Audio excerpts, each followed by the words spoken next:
You see it every time you fill up. 143.9, 151.3, 166.8. One extra digit that no one talks about. That small fraction has been hiding in plain sight for nearly a century. It's not random, it's not new, and it's not small. It's part of a system that quietly moves billions of dollars without anyone noticing. Once upon a time, it made perfect sense. Gas was cheap, just 30.0 cents per liter. Back then, everything was priced in cents, not dollars. You'd see 25.9 cents, 32.4 cents, even 38.0 cents. Clean, simple, logical. Then gas passed the $1 mark, and instead of resetting the system, they just kept going. The sign still said cents, but you were already paying in dollars. That's how 30.0 cents quietly became 130.0 cents. The same display, new illusion.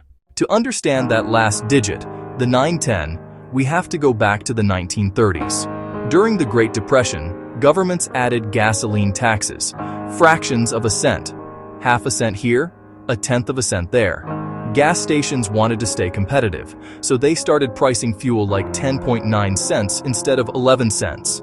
That tenth of a cent made gas look cheaper, and customers bought more. When mechanical pumps arrived, they standardized it. 0.9 of a cent engraved on every dial. And somehow, it just never left. By the time digital pumps replaced the old ones, tenths of a cent weren't a trick anymore. They were part of the code. Every level of the fuel economy, from refineries to tax offices, was built around the tenth of a cent. Change it now, and you'd have to rewrite every pump, every regulation, every invoice. So nobody did. The illusion became the standard. The standard became the rule. A tenth of a cent sounds like nothing, but multiply it by billions of liters, and it's not nothing anymore. If you buy 40 liters, that 0.9 of a cent is only a few pennies.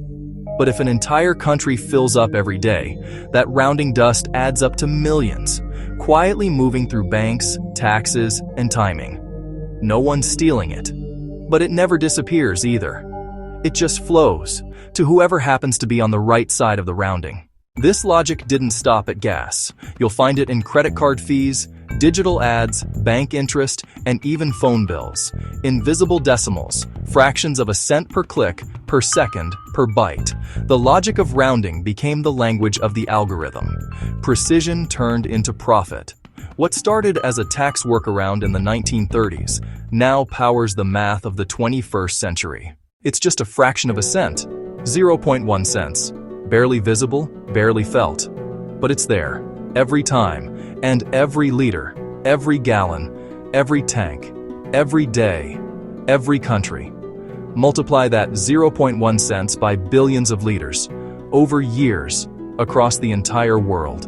And suddenly, this invisible number becomes very real.